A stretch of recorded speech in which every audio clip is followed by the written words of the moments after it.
Goshamahal fish market వద్ద BJP నేతలు కూడా బీఆర్ఎస్ నేతను కొట్టారని చెప్పి కూడా పెద్ద ఎత్తున వార్తలు వస్తున్నాయి. దానికి సంబంధించి అసలు ఎందుకు బీఆర్ఎస్ నేతను కొట్టారని చెప్పి ఒకసారి రాజాసింగ్ పిఏగా చెప్తున్నటువంటి కృష్ణ ఉన్నారు. ఒకసారి మాట్లాడించేట అసలు ముందు రాజాసింగ్ పిఏనా కాదే అని ఒకసారి వివరణ అడిగి తెలుసుకునే ప్రయత్నం చేద్దాం.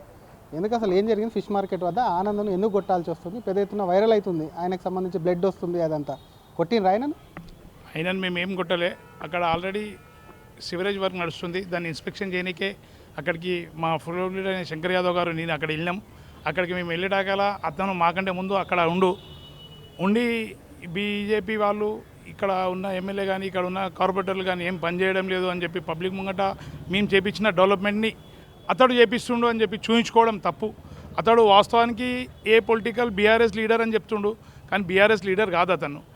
ఎవరైతే ఇండ్లు కడతారు, ఎవరైతే బోరింగ్లు వేస్తారు, ఎవరైతే బిల్డింగ్ పర్మిషన్లు తీసుకుంటారో వాళ్ళందరి పేర్ల మీద కంప్లైంట్లు ఇవ్వడం, సెక్షన్ ఆఫీసర్ తానికి పోవడం, తర్వాత మన డిఎంసీ తానికి పోవడం, తర్వాత జోనల్ కమిషనర్ తానికి పోవడం, తర్వాత ఎంఆర్ఓ తానికి పోవడం, ఆర్డీఓ తానికి పోవడం, ఆ కంప్లైంట్లు ఇచ్చుకుంటా అతని బిజినెస్ అతని కాలం గడుపుకుంటా అతడు అన్నీ చేస్తుంటాడు.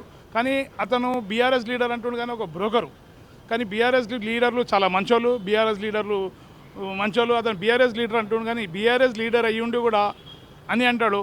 2000 ఇంతకుముందు ముఖేష్ అన్న పిఏ అని చెప్పి చెప్పుకుంటాడు. ముఖేష్ అన్న పిఏ ఉన్నప్పుడు ముఖేష్ అన్నకి ఏం అన్యాయం చేసిండు ముఖేష్ అన్నకు తెలుసు, అప్పుడున్న కాంగ్రెస్ వాళ్ళకి తెలుసు.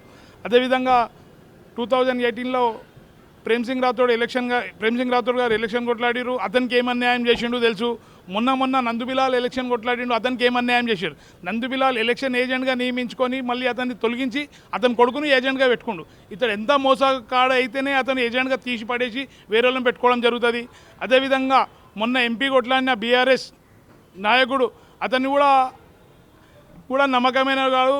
ఇతను టీఆర్ఎస్ కానీ కాంగ్రెస్ కానీ దేనికి సంబంధించింది కాకుండా ఇప్పుడు ఎంఐఎం బ్రోకర్గా వహిస్తుండు, ఎంఐఎం బ్రోకరే ఉండు. అతడు ఎంపీ తోటి పనులు చేయిస్తా, ఎమ్మెల్యేతో మన కౌన్సిలర్లతో పనులు చేపిస్తా, ఎమ్మెల్సీతో పనులు చేపిస్తా అని చెప్పి తిరుగుతుండు. కానీ ఏడ కూడా ఎవరు శాంక్షన్ చేయించిన విధానాలు లేవు. ఏ ఎంపీ తోటి చేపించింది లేదు, ఏ ఎమ్మెల్సీ తోటి చేపించింది లేదు. కానీ అతనికి మాకు తెలిసిన ఇన్ఫర్మేషన్ ప్రకారం ఏంది అంటే అతనికి గోషామైల్లో ఎంఐఎం టికెట్ ఇస్తారని చెప్పి ఏదో ఒక వార్డు నుంచి మనం కొత్తగా న్యూ ఎగ్జిబిషన్ అతని కోసమే తయారు చేసిరని చెప్పి తెలిసింది. అతనికి ఆ టికెట్ ఇస్తారనే ఉద్దేశంతో అతను ఎంఐఎంకు ఒత్తసు పరుకుంటా, వాళ్ళకు సలాంలు కొట్టుకుంటా, వాళ్ళకి గులాంగిరి చేసుకుంటా తిరుగుతుండు. కానీ అక్కడ ఒకటి మాత్రం స్పష్టంగా ఆయన మీరు బ్రోకర్ అంటున్నారు, చాలామంది దగ్గర డబ్బులు తీసుకున్నాడు, వాళ్ళందరినీ మోసం చేస్తున్నాడు అంటూ రకరకాలు చెప్తున్నారు. కానీ ఆయన ఇప్పుడు చెప్పేది ఒకటి, అక్కడ ఉన్నటువంటి పనులను పరిశీలించడానికి వస్తే రాజాసింగ్ పిఏగా మీరు దాడి చేశారు కృష్ణ అనేది ఒకటి, అక్కడ మీ కార్పొరేటర్ ఉన్నారని కూడా ఒకటి, ఆయన బ్లడ్ కూడా వస్తుంది, దాని మీద కంప్లైంట్ కూడా ఇచ్చినట్టు సమాచారం. దానికి ఏం చెప్తారు? అతను మేము కొట్టలే, అతనే నొక్కుండు, అతనికి ఒక కురుపు ఉండే దాన్ని గిచ్చుకుండు, ఆ కురుపుదే రక్తం వెళ్తుంది. కానీ అతని కొడితే గిట్లా ఇంకా వేరే దెబ్బ లేదని తలుగుతాయి, కానీ అతను గిచ్చుకున్న వాళ్ళనే రక్తం కారుతుంది కిందికి, అంతే. కొట్లాట ఏం జరగలేదు. మేము బీఆర్ఎస్ లీడర్ అని గౌరవిస్తాము, కానీ ఇటువంటి బీఆర్ఎస్ లీడర్ అని చెప్పి చెప్పుకొని తిరుగుతుండు. వీడిని ఇమీడియట్లీ కేటీఆర్ గారు రిక్వెస్ట్ చేస్తున్నాం, వీడిని ఇమీడియట్లీ సస్పెండ్ చేసి ఎంఐఎంలోకి పంపించేరు. Thank you. మరొక నేత ఉన్నారు శేఖర్, ఒకసారి మాట్లాడించేటువంటి ప్రయత్నం చేద్దాం.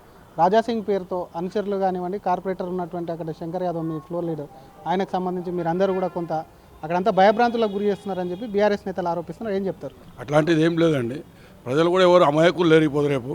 అట్లాంటిది ఏం లేదు. శంకర్ యాదవ్ గారు ఫ్లోర్ లీడర్, ఆయన అంతా డెవలప్మెంట్ వర్క్ బాగానే చేస్తాడు. ఎవరి దగ్గర కూడా భయపెట్టించి అట్లా చేసేది లెక్కలు ఏం లేవు మా దగ్గర. ఉన్న 5 మంది కార్పొరేటర్లు కూడా అందరు మంచిగా ఉంటారు మా దగ్గర. అట్లా వేరే కాన్స్టిట్యూన్సీలో ఓల్డ్ సిటీలో ఉన్నట్టు దౌర్జన్యం, అక్కడ పక్కన వేరే కార్పొరేటర్లు దౌర్జన్యంగా చేసి డబ్బులు వసూలు చేసుకున్నట్టు మా దగ్గర ఏ కార్పొరేటర్ కూడా అట్లా ఎవరు చేయరు. ఇంకా వాళ్ళు సహాయపడి ఇంకా వాళ్ళు కావాలంటే పర్మిషన్లు కూడా ఇప్పించేస్తారు. డెవలప్మెంట్ వర్క్లో ముందుంటారు మా దగ్గర. థ్యాంక్ యూ అండి. ఇదే అసలు ఒకవైపు అటు బీఆర్ఎస్ నేత ఆనంద్ గౌడ్ ఎవరైతే ఉన్నారో దాడి జరిగారని చెప్పి కంప్లైంట్ ఇచ్చాడు. అటు బీజేపీ నేతలు రాజాసింగ్ పిఏ కానివ్వండి, మరొక పక్క అటు ఫ్లోర్ లీడర్ అటు జిహెచ్ఎంసీలో ఫ్లోర్ లీడర్ ఉన్నటువంటి శంకర్ యాదవ్ కూడా తన మీద దాడి చేశారు, రక్తముచ్చలో కొట్టారని ఇచ్చినటువంటి కంప్లైంట్ ఏదైతే ఉందో దానికి సంబంధించి ఎక్కడ కూడా తాము దాడి చేయలేదు. దానికి సంబంధించి కూడా కేవలం ఆయన్నే గిచ్చుకోవడం వల్ల ఆయనకు పింపుల్ ఉండే దాంట్లో రక్తం వచ్చింది తప్ప ఆయన పెద్ద ఫ్రాడ్, ఆయన బ్రోకరిజం చేస్తాడు, అటువంటిది బెదిరించేటువంటి ప్రయత్నం చేస్తాడు. జరిగినటువంటి చిన్న వాగ్వాదంకు సంబంధించి తానే గాయపరుచుకొని అటు బీజేపీని అనవసరంగా బ్లేమ్ చేస్తున్నాడని చెప్పి కూడా రాజాసింగ్ పిఏ కృష్ణ, అలాగే ఇంకోవైపు అసలు ఇటువంటి కార్యక్రమాలు ఎక్కడ కూడా గోషమాల్లో ఉన్నాయని మరొక బీజేపీ నేత శేఖర్ అంటున్నారు. కెమెరామ్యాన్ గజప్తో శ్రీధర్ RTV హైదరాబాద్. చరిత్ర సృష్టించినోడు ఇప్పుడు ఆ చరిత్రని తిరగరాయబోతున్నాడు. అబద్ధాల గోడల్ని బద్దలు కొట్టి నిజాలను రాగా మీ ముందుంచబోతున్నాడు. నిజమైన వార్తల కోసం వెంటనే డౌన్లోడ్ చేసుకోండి రా యాప్ని.